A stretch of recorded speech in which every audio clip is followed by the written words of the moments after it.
Flow Riders, and welcome to this edition of The Flow. I am your host, Doc Rock, along with my awesome co-host. Hey, everyone, it's Katie. One of these days, 116 episodes later, I'll stop laughing at that. Okay, Katie, what are we talking about today? So if you have been hanging out with us, we had a special guest on 2 weeks ago, Bruce, and tomorrow, September 10th, is going to be the first day of his podcast. So we're going to hold him accountable. But he asked a follow-up question after that episode, which was, how do you do this thing without being so reliant on notes and without kind of feeling like you need to have this really set outline? Like, how do you make it feel like a great experience without it being so, canned and reading it off of a teleprompter or all of those details? So we're gonna talk a little bit about notes and outlines and scripts today and some tactics and things that you can do to try to be a little bit less attached to those if you're one of those people that needs a script or an outline to help make the content a little bit better. So I'm excited. I think it's going to be a good one. Okay, so I got a big one. Let's start with the first simple one. You ready? Yeah, go. I don't even know if folks is ready for this. Doc is ready for this episode. All right, let's bring it. Who cares if you read the freaking teleprompter? I can't do it. It's impossible. Just can't do it. But who cares? Like, you watch TV every day where the entire situation is read off of a teleprompter. I love Seth Meyers. Seth Meyers, one of the greatest. Let's run this back even deeper to Seth Meyers. I absolutely 110%, everybody over 50, I know you're with me, loves SNL. Yep. You know what they do on SNL? Read the telecard. They got gigantic poster cards. So much so that they involve the card-holding people into the show sometimes because they're like, hey, move your hand so I can read the rest of the line. Okay, and they just let it go. Nobody cares. Nobody cares. Now, that said, I don't read off a teleprompter, but that's just because I can't. Somewhere between ADHD and inability to see good, I just can't do it. So I just want to let people, if you have to read, let it go. Read. So what? If the information is valuable, nobody cares. If the information sucks, doesn't matter if it's scripted or not. Like, the information sucks. So there's that. Sorry. No, I think you're absolutely right. And as you were talking, I was just thinking, oh my goodness, this is the moment, because I got years back a giant cutout, like a life-size, human-size cutout of Zac Efron from High School Musical era. And he's been just up in my attic, scaring people, basically. But I was like, I could bring him down and I could attach like a giant cue card to him and put him like behind my camera. It would really make my my intros and outros hilarious. But yeah, your bullet points. Yeah. Oh, that's such a good idea. If I you can cut it out and then put a whiteboard back there and put your bullet points on the whiteboard, it looked like he's holding the key. Oh my God. That was legit. More to come on that later. But I do think, so a couple of things. So this particular topic, and this is like not a great topic for Doc, because as he said, he's just going to do it. So you will take his voice and my voice, and somewhere in between you will find your voice, and we will be great.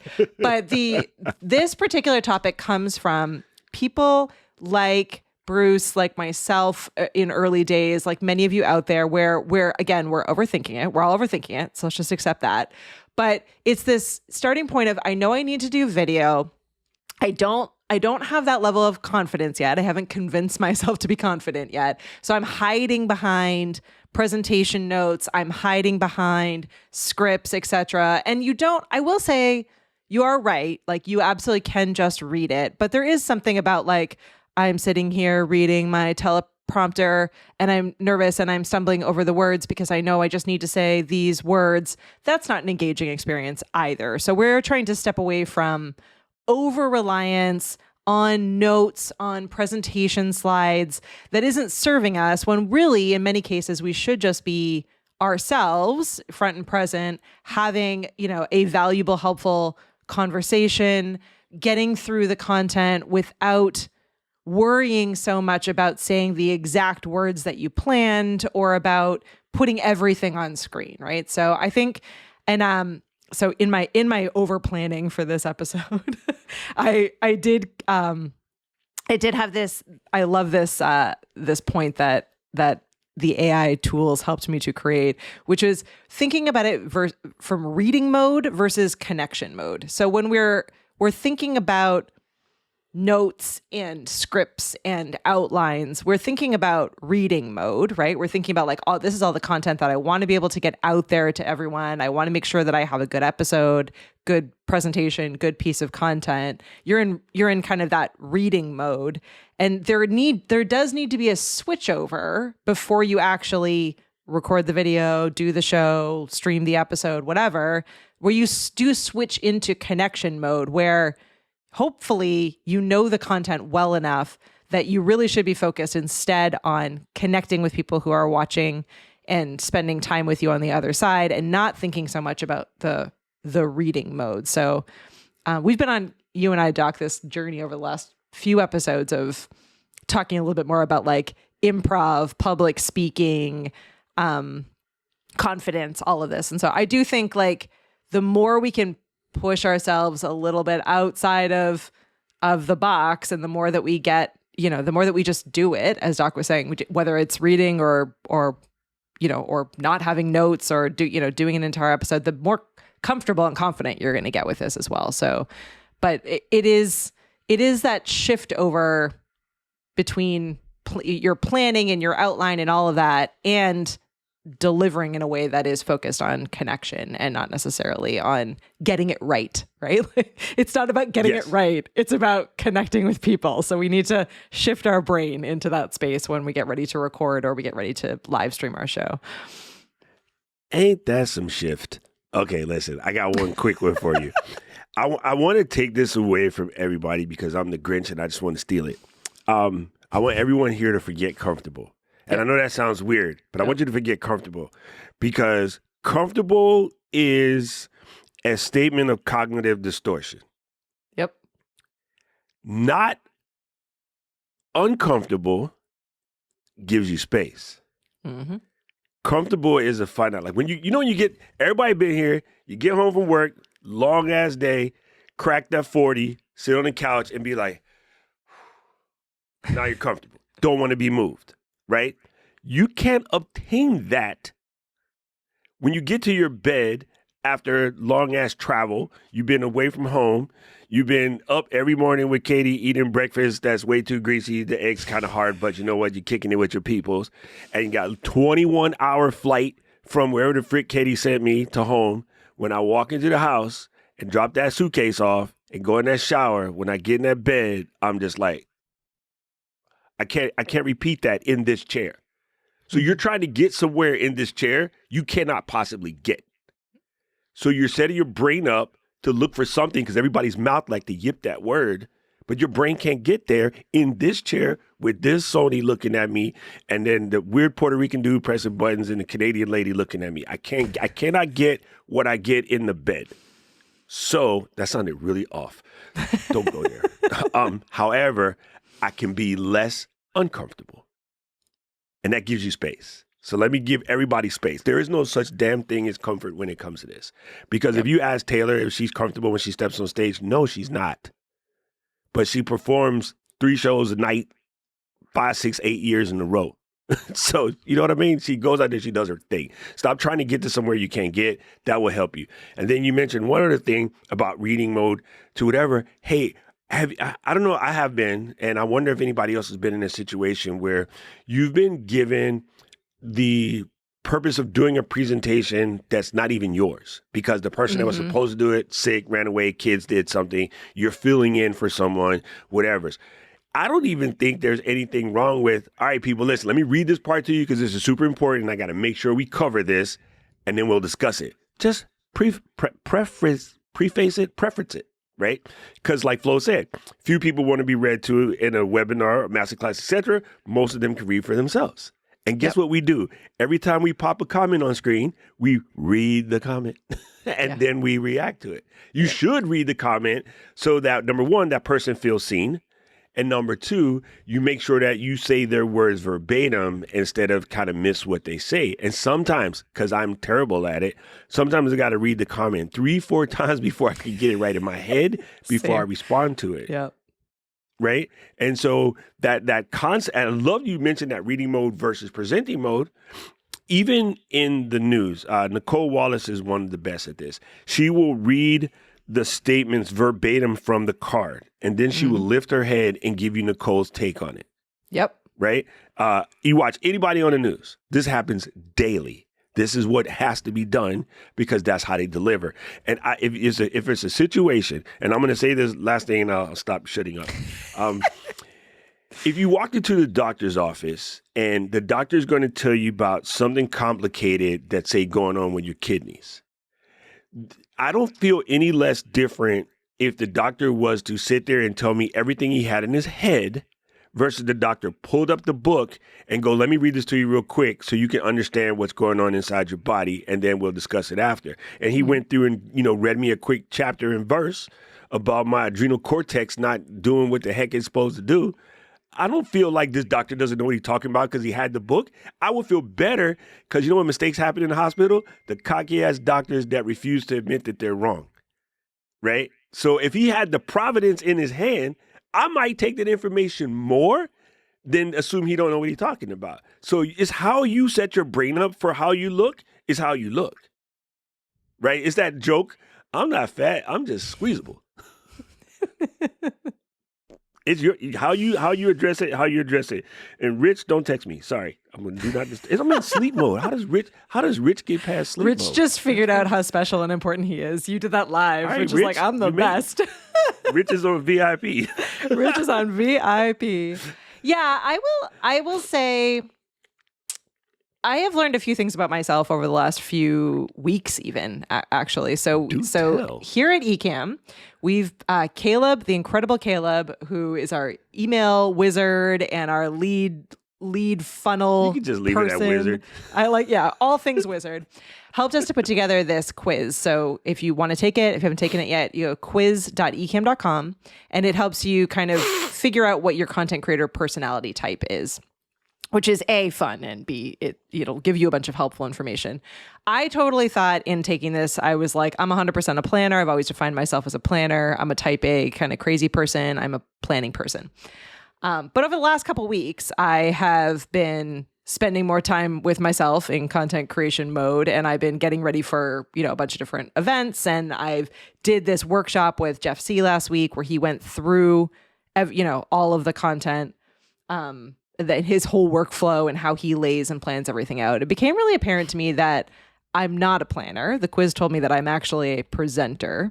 And what that actually means has become very obvious to me in the last couple of weeks, where I formulate a plan. So like, I know today we were going to talk about notes and scripts and all of that. Once I have the plan, and usually I'm using like ChatGPT or different tools to help me figure out the plan. I'm like, hey, this is what my show is about. This is the kinds of questions I've been getting. Bruce sent me in this question. Now that you know this information about me, what would you suggest for an outline for this episode? Like, I am constantly having conversations with my AI robot friends to give me ideas and outlines and all of that. Once it gives me the outline, then I'm going through the process of putting the outline into, creating the show notes and the description and the title, double checking that those are SEO friendly and discoverable on YouTube and different players. I'm dropping it into our Milanote, which we've shown you in the past, which is kind of our planning tool so that Luis and Doc know generally what the outline is, any important things we want to be able to talk about for the episode. So I'm doing all of these steps because I'm a planner in my mind, right? And I'm checking all of these different boxes. When it comes time to the actual recording of the episode, live streaming the episode, I haven't looked at that document in probably a day. Maybe I glance it in the morning. I have it open right now, right? And I have all of these notes, all my bullet points, some scripted lines, like I have it all in here. But at that point, by the time that I get to the recording day, and this is true for both the shows I do and for presentations that I do, this is true across the board, I now have spent so much time with this content in researching it, in knowing what the question was I'm trying to answer, in thinking, in putting it in all the different places to check all of the boxes, that I actually don't really need the notes because I know the content anyway. Otherwise, I wouldn't be doing this show.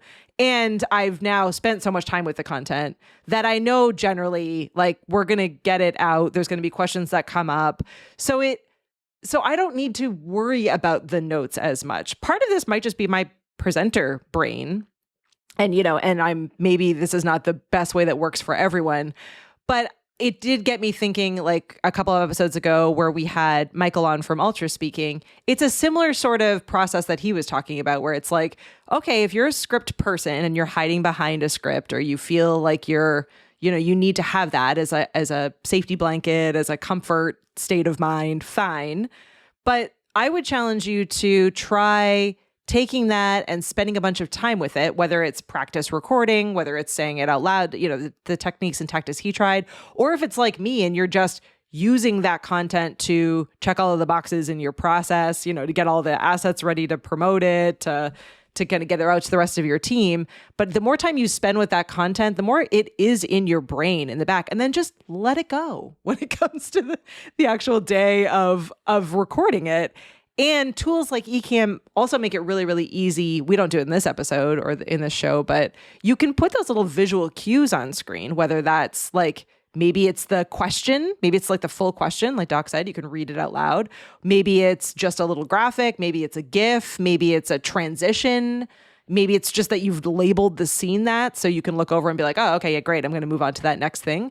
But all of those things can serve as simplified notes without needing a full bulleted list, without needing a script, without needing kind of these over the top things that might just add extra stress. So I realized this about myself, that like I have a plan, but at some point in my process, I actually let that go. And I'm really proud of I let that go because I just want to be me. I want to be able to respond to comments that are coming through. I don't want it to feel overly scripted. So I just, at some point, I'm like, well, I've spent a bunch of time with it. Am I going to hit every single thing in my notes? Nope. but are we going to get the content across? Yep. Because I know what the reason behind that piece of content is. I know we need to answer Bruce's question and his concern over what do I do? I want to be on the camera more. I know I want to be present more. I want for it to feel more authentic and more real and less planned and scripted. So how do we help someone like Bruce get to this end result? So that's what I realized over the past couple of weeks about myself. Here's something that I do, and you mentioned this idea of like placing elements on screen that can help you get there. There's also like visual anchors. Sometimes for me, the visual anchors are just various things on the desk.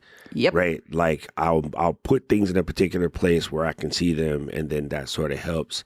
And another thing that I like to do is if I have my bullet points and my bullet points are set and I know what I'm going to say, I will still take the time and I write them down in this little field notes book, right? Ooh, so I have these everywhere. There's about 75 of these joints in my house floating in various places. And I carry one with me all the time.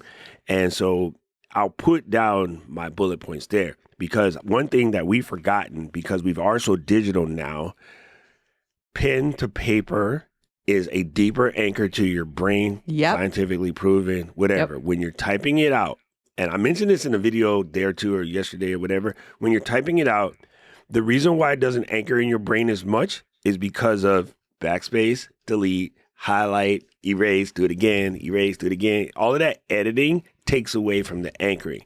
When you pen the paper, even if you have to make a mistake and scratch it out, when you rewrite it again, you are anchoring those statements into your head.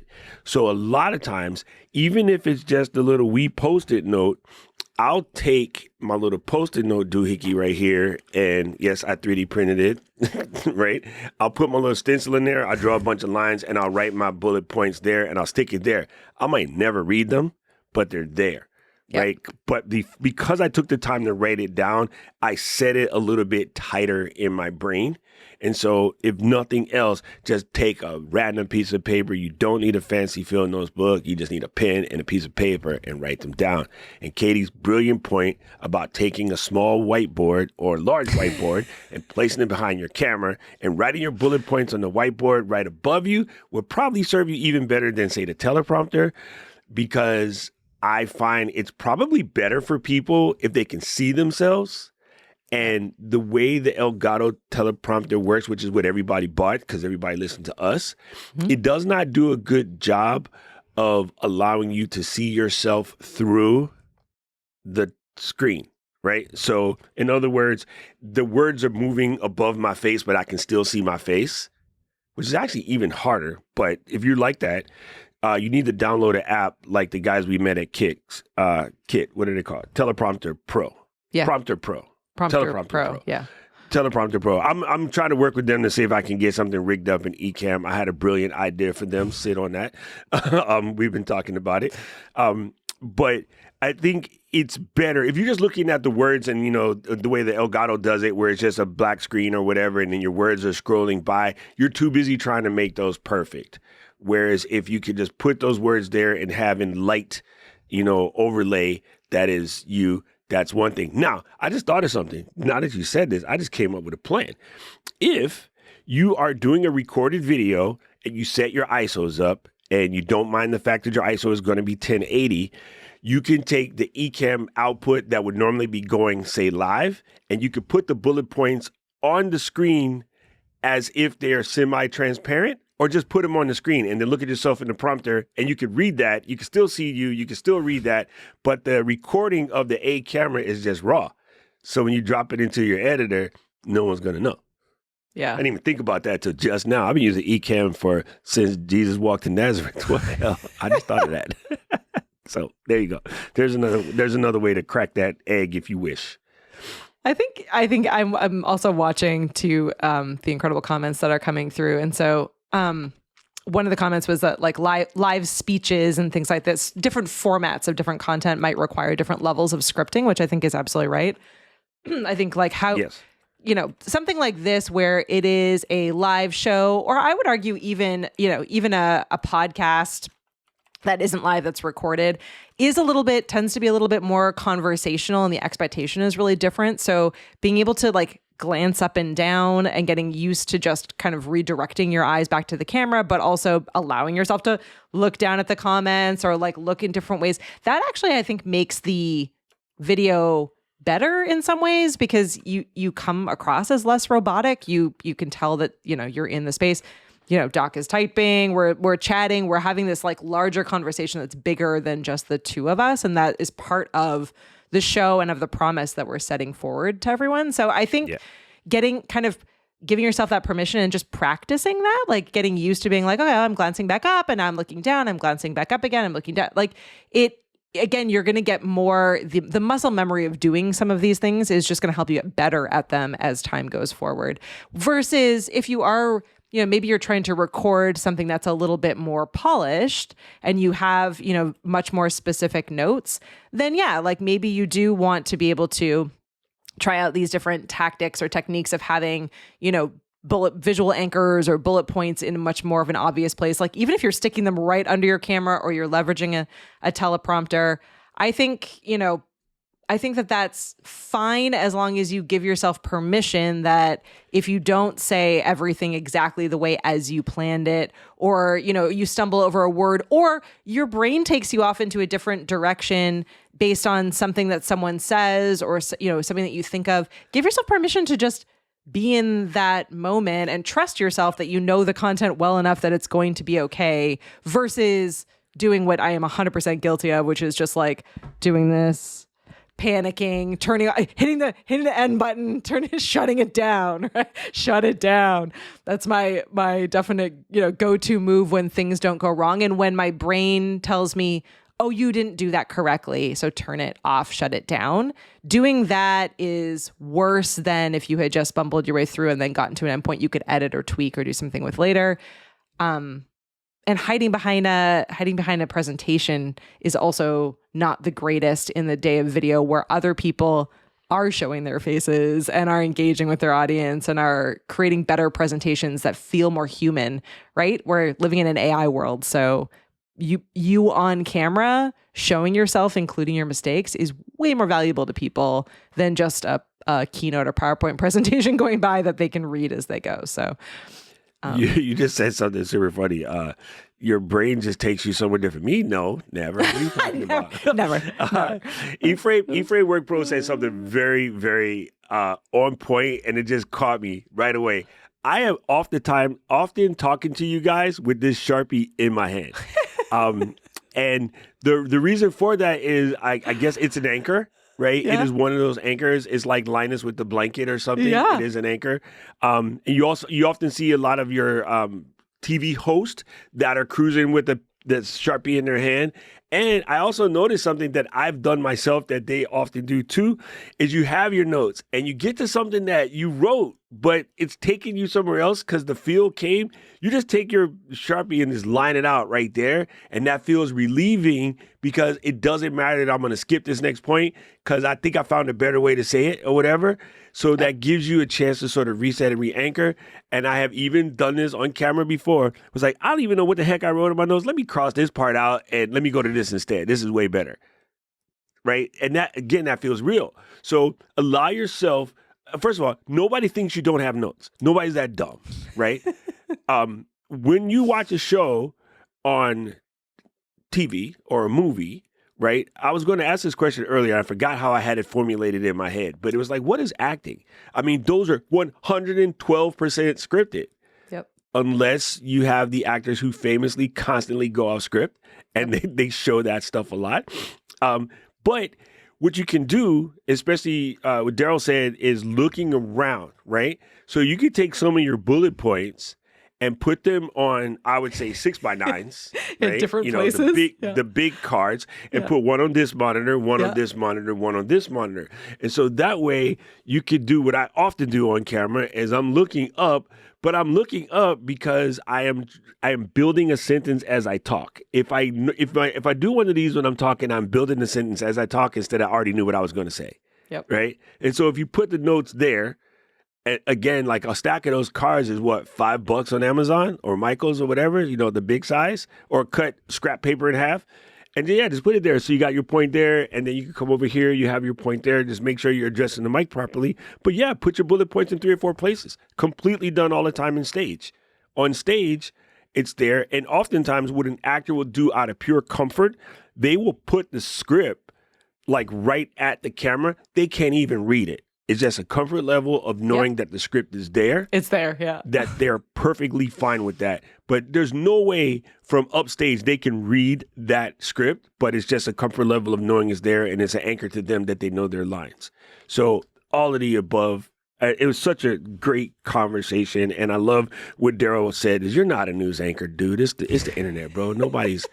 Nobody cares, bro. Like, I have done this too. Rich will tell you, I'll be sitting here with my notes and I'll be like, all right, I got this on my notes because I have to make sure that I say this. And then I go da-da-da-da-da, and then just go back to talking. Mm-hmm. Like, I think let's stick to overthinking it. And and again, I really don't want to make that, I don't want to make that feeling that you feeling seem belittling, right? Because I get cursed at all the time for that, but it's not that. And I have a better way to say it now, right? I've never used this sentence until like yesterday, but it's okay that you feel that way. Okay, let's start there. Like I always used to say, your excuses are valid, so what? But the nicer way is, it's okay you feel this way, but you need to know this. You don't have to feel that way forever. Mm-hmm. So the bigger question is, what are you going to do to fix it? Yep. And then so the first thing is, let it go. Right? And the second thing is, you won't feel this way for long. Yep.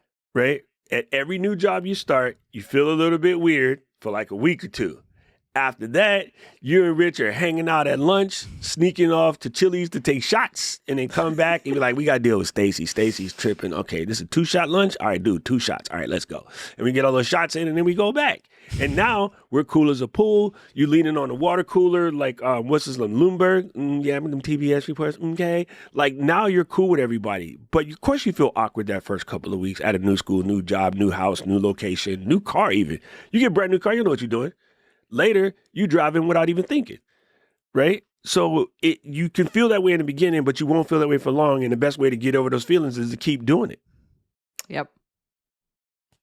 Yeah. And the cool thing about it is that there's so many different ways these days to make it easier on yourself. So like, as we were saying, you can put visually put your bullet points, not your whole script or your notes, but your bullet points in a place that gives you some level of comfort to glance at when you need to. So whether that's you want to be able to, put them as visual anchors within Ecamm, like so that they just pop up and like, oh, okay, now I'm diving into this part. Put little GIFs and fun things that fly in and out and add some interest and some engagement to your presentation, or as we said, label your scenes so like which is going next. If you're not ready to do something bigger or something more important, but I do think getting into the habit and building up that muscle memory of this is how I show up on camera in a way that's comfortable to you is a great starting point, certainly. I want to talk a little bit too about, and this is something I'm actually just not great at myself, when we get nervous, whether we're on stage in front of someone or we're here, in a virtual setting and we're trying to create content, we tend to rush through things. We say it as quickly as humanly possible. We get that kind of shakiness in our voice. We're in like, get it done and get out of there mode, right? But pausing intentionally and allowing for moments of silence, breathing and having good breathing patterns and breaking it down into sections. So like, hey, this video, this piece of content that I'm creating is going to have 1 point, 2 points, or 3 points, no more than 3 points, right? So like those can then become the chunks of your content, right? So for the first section, we're just focusing on point number 1. That's all you need to remember. Rip that sticky note off your computer when you're done that and throw it on the floor. Now you're going to the next point. Function your way through the content that way and allow yourself to take those moments. I don't know if I really fully appreciated how much of humanity is just breathing, which I know sounds crazy because we have to breathe to survive, right? But like when you're having a moment or a crisis, controlling your breathing can make all of the difference. When you're doing a yoga class, having like good breathing actually helps you to function through the flows better.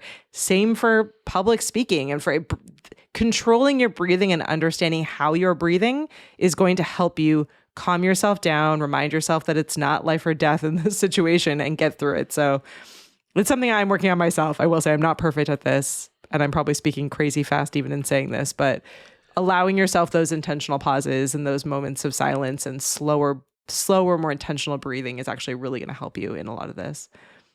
Yeah, well, it's funny. If you ever do it, like I get irritated when Apple Watch tells me to breathe, because I'm like, why are you telling me to breathe right now? And you know why it's telling you to breathe right now? Because it's noticing your heartbeat. Yeah. And you never connect those two together. But like when the Apple Watch tells you to breathe, it's normally at the inopportune moment because you're probably tuned up. It's because it's telling you to do that because you're tuned up. And if you take a second and actually do it, it's only a minute, and you let the watch do that thing, you actually feel better. So it's kind of funny. I've always ignored those things, but I realize now the watch is trying to save you from slapping somebody. So the watch is like, take a breath, take a deep breath. Take a breath, slow it down, right? Slow it down. It's super funny. It also, Paul just said something, it also gives the audience a second, especially when people are like taking notes, right? Yeah. If they're taking notes in your presentation and you breathe, you give them a second. I think we all learned more about those pauses when you watch some of the best speakers, like how well they add pauses into their talk. I do the pregnant pauses all the time, right? And when I want you to let it anchor,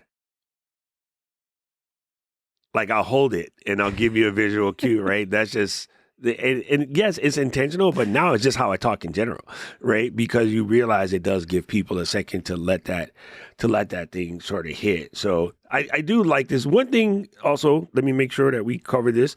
If you are recording in Ecamm, there's a button. It's called pause. You could pause that. I never use it. I'm trying to use it, but listen, I never use it. You know who taught me that is Diana Gladney, and her videos on fire. What Diana does, which makes it easier because she will talk herself faster than she can think. I will talk myself faster than I can think. Diana says she has her bullet point, right? And so she'll break through. Like, how do you get better at doing these podcast sessions with no notes? Is realize that, well, first of all, it's the internet and nobody's expecting you to do a broadcast level presentation. So the best way to get comfortable is just get used to doing it. And you'll find that works out the best. She'll hit pause, collect herself, start again, hit it. And she says, smile. And then don't say something for like 2 seconds before you start talking, because then it's easier to cut. Right? When you go to cut it back in. When you look at your finished footage in your Final Cut or whatever, there's a clean mark. When you press pause, there's a 5-second like blank area where there's no, audio waveform. Mm-hmm. Slice, close, slice, close. Or actually range close. Same thing, whatever, how you do use, up to you. And it's just simple. It is super simple. And then all you need to do is take your bullet point and cover the B-roll. I mean, use the bullet point as a B-roll, like solid black background and the name of the words. And then you're continuing to talk under that picture and nobody knows. Nobody knows. It's very simple. It is very, very, very simple. And yet I have a hard time pressing that button. I forget it's there. So when I do catch myself. My panic is like, off, shut it down. I'm like, I never even think about it. When I catch myself going crazy, I will hit it. And I have tried to add it more recently because it is a good way to just reset between your bullet points. And where it comes in the most handy is, so you deliver your first point flawlessly and you deliver your second point and you start to go a little tangential, hit the pause button before you start your third point. Collect yourself and then get your third point solid again. And it won't really matter that the second is tangential. Don't re-record it. It's probably you needed to say it that way. Yep. But if you hold it a second and then come back to it, it's fine. And if you're doing it live and you cover your first bullet point, you say, okay, but that was the first point. Let me get to the next point for a second. And then you go again. Let people see you collecting your thoughts. They don't care. They're like, oh my God, that pimp is just like me. I thought I was the only one who does that. Let the people see you because they came for you. They did not come for, hi, my name is Dave, and today I'm going to show you how to get financially freedom in your 60s. Nobody wants to see that dude. I'll punch that dude in the damn face. I was just thinking, too, that, like, if you're using a tool like Ecamm, you can also add some, like, fun transitions. Like, you could queue up. Like, I could have Doc create for me, probably in, like, minutes because he's Doc, but I could have him create a whole bunch of, like, really funny, silly like faces or one lines, or you could pre-record questions in advance and just have them saved as scenes within Ecamm. And so in between your points and as you're taking a moment to pause, just clip and roll that break between your different points, right? So whether that's like a little like the more you know graphic, or it's you coming in and asking, a question, you could build in your planning instead of having a script, have those moments that are planned out that give you a break in your conversation to be able to pause and reset and rethink, right? So there's a bunch of different ways that you could approach that to segment out your content to give yourself time to breathe and your audience time to breathe. And now that I'm saying that, I'm thinking about even like fun ones we could do for this show or even for the VHS Club podcast, where you could have fun little like moments and cool transitions and little video clips in between that would allow for more time and space in between. That would, I think, break up the content a little bit more and give us all some breathing space. So, yeah, I add them in. Use a overlay, or I won't do it to ruin Luis's editing. But like, you can add your little interstitials. Paul has made us random coin drops. Yeah. Or you can throw a little dancing animation. I have a dancing animation when people join the membership that I'll play. Just do a little quick dance break. Yeah, pattern interact. Everybody. You don't have to actually dance if you're not a dancer. It may be too serious. You're doing grief counseling. You can't have the little dance break. But if, say, you're doing a video on grief counseling, the way that you would do it is like, okay, and now for the next 15 seconds, we're going to breathe it out. We're going to breathe, yeah. Gangsters. It is really, really, really, really gangster. So there's definitely ways to do it. I think the first thing to do I learned this in therapy, is you want to notice, pause, explore, clarify, and act. right? So notice that you're having this thing, like, is what it is. Take a pause for a second and accept the fact that, yeah, you're having it. What next, right? And then you explore what are the different ways you could think about this. Like, I don't have to think about it this way. What's a better way I could think of this? And then clarify your intentions and then continue to march. And yeah, so if you do it that way, it makes more sense. You know what I mean? And then it's like, it's okay. Again, it's okay you feel that way. Like, it's probably not your fault. Honestly, most of the things, why I get so frustrated with people and their weird feelings, is because those are probably not yours. Somebody told you you're supposed to feel that way, and you're just repeating it. And so when you do the exploration, what are some other ways that other people feel about it? And I wonder how they feel about it that way versus how I feel about it. Like, am I feeling this because somebody else told me to feel this way, or is this genuinely my feeling? That's what it means to explore that. 9 times out of 10, I can't think of one right now, but maybe you can. There's something that you used to always get pissed about, and more than likely you heard it from somebody else. And if you really think about it for a split second, like stop and think about it, does it really make you as mad as you think it makes you mad? Or are you repeating a social cue? And for me, this came up yesterday. For me, it's Saturday, when I used to watch the little kids doing this crap right here. And okay, so today we're going to be on the TikTok. I was like, dude, it's clip, magnet, put it on. It doesn't sound good here. It sounds good here. That's just because I'm an audio person, right? And what Mary Lou said is for them, it's a protection shield, right? It's a barrier between them and the content. We still don't get, but whatever, pimp. Or honestly, a security blanket. Maybe they're holding it there because that's what I mean. They want to like hold security something. Blanket. Yeah, they physically need to hold the pen, right? Or the Sharpie. Physical anchor, right. Yeah. So you see people like clipping on the pen, a spatula. I do it on my fingertip because I'm just being goofy now. Or some people say, well, it's an engagement hack. I was like, if you need to do tricks to engage with people, your video sucks, right? But whatever. And then I thought about it, I was like, you know what? I really don't care. Like, I can't win this battle, so I'm going to let it go. I just don't care anymore.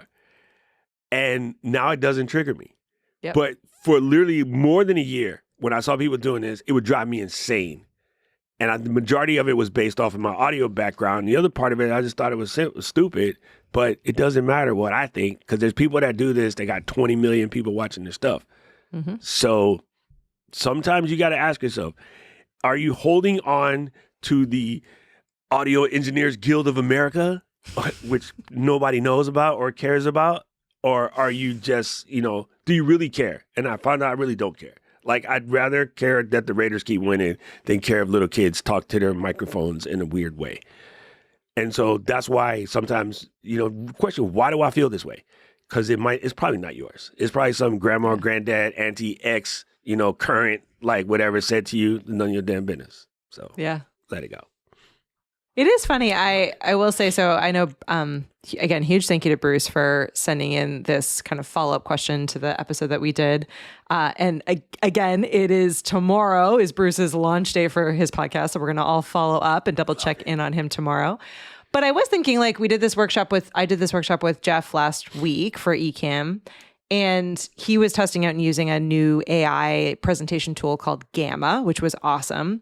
And so he did something which he normally doesn't do, which is he had the presentation slides full screen, and then he just kept going back and forth between like full screen presentation slides and the two of us up on camera like Doc and I are right now.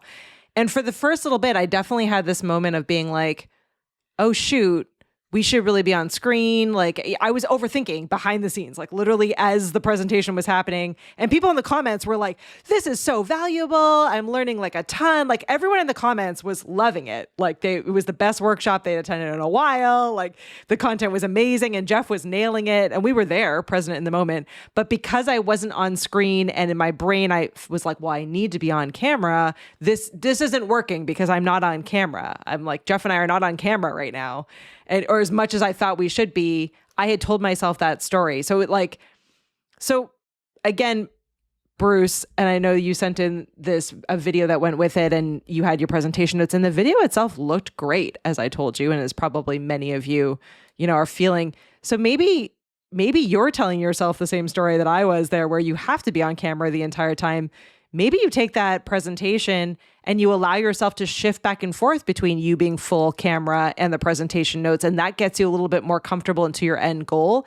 Maybe it's okay that you have a full screen presentation and you don't have yourself on camera the entire time. Maybe that gives you that, security blanket that you need to get a little bit better and to get the content out there. Because I know in your specific case, Bruce, that your content is super valuable and helpful to people. You're really actively helping people that desperately need that content. So if that's the way that makes the most sense to you for right now, go for it.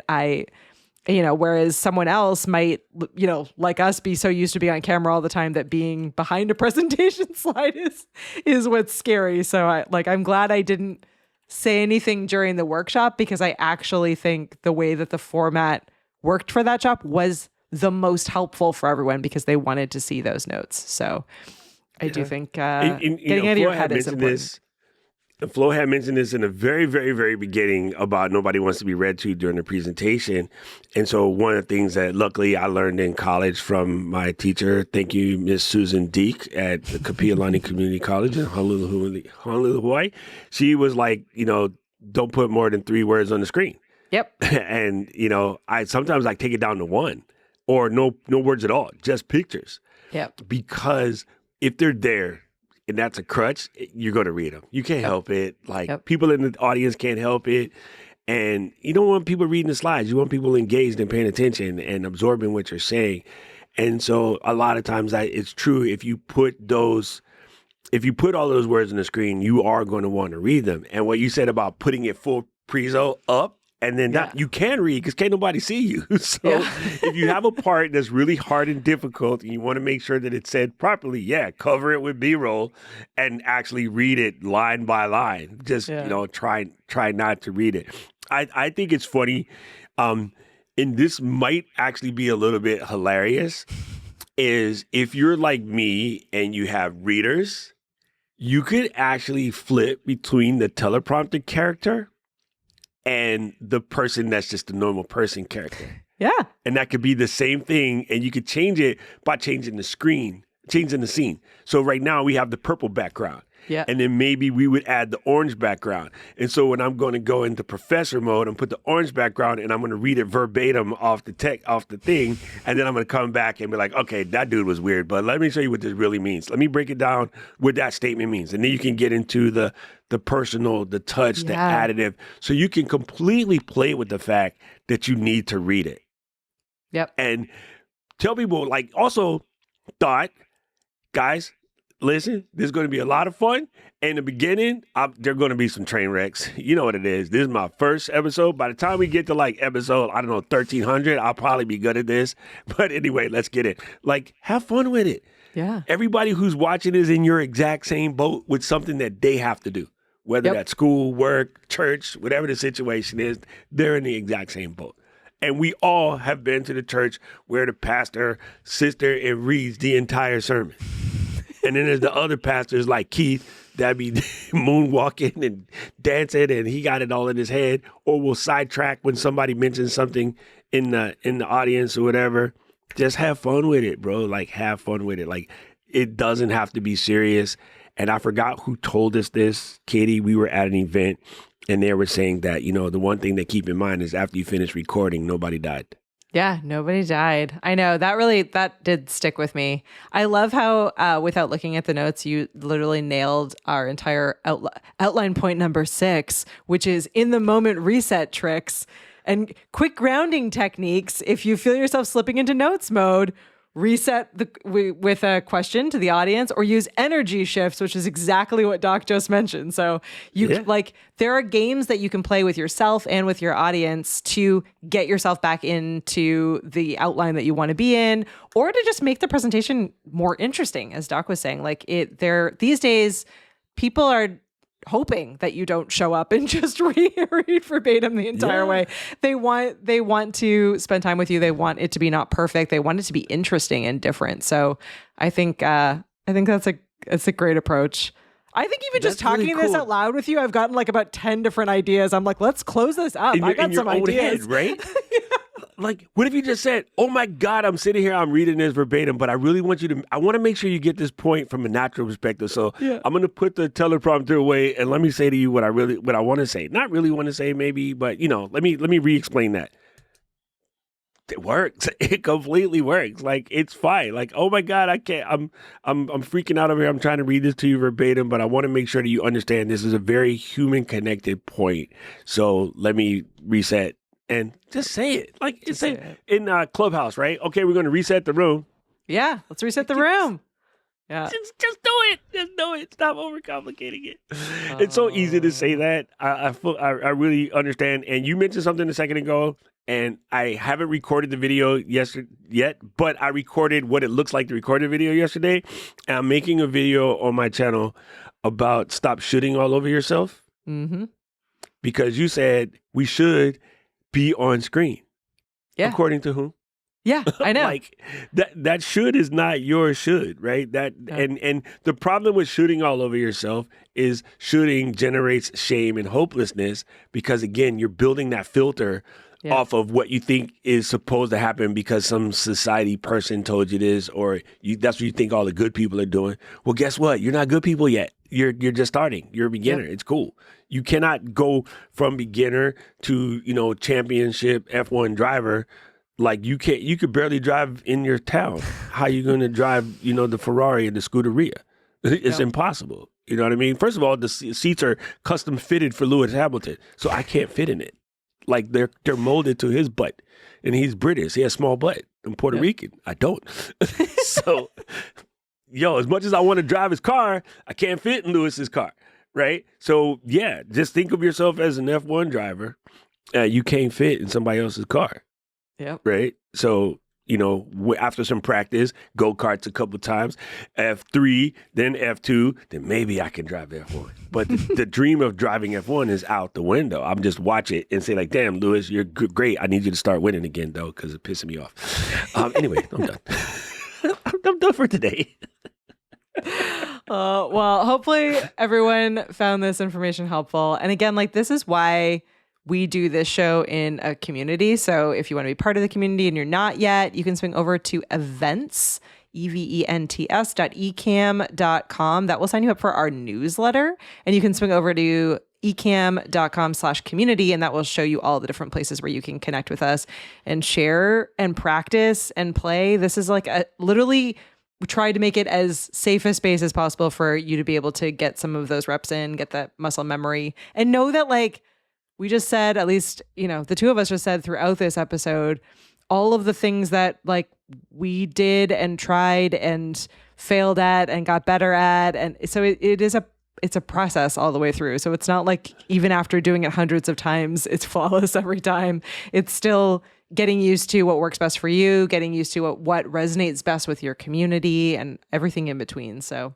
great question from Bruce. Thank you so much. And everyone else, keep those questions coming. We're more than happy to dive deeper into some of these episodes on questions and topics that you want us to talk about. Absolutely freaking love it. That was super cool. All right. So you know what it is. If you want to find out more about the flow, all you need to do is go over to flow.ecamm.com. That's flow.eca2ms.com. And you can, like Katie said, leave us questions, leave us messages, leave us a review. But of course, it allows you to connect it to your favorite podcasting platform so you can get this podcast wherever your podcast getting is got. And we would also like to send mad shout outs and loves to our sponsor, which is Shure. Thank you, Shure, for sponsoring this episode. And if you want to be sure that your mic sounds nice, then go to Shure.com and check out their wide array of microphones that will make you sound cute. And you know what they're doing? Because they've been doing this for 100 years, Crazy. Almost as long as Paul. So go and check out Shure.com. Oh well, it is definitely that time, because now Paul's coming after us, so we've got to get out of here. You know what we say around here? Flow Riders out. We'll see you in the next episode.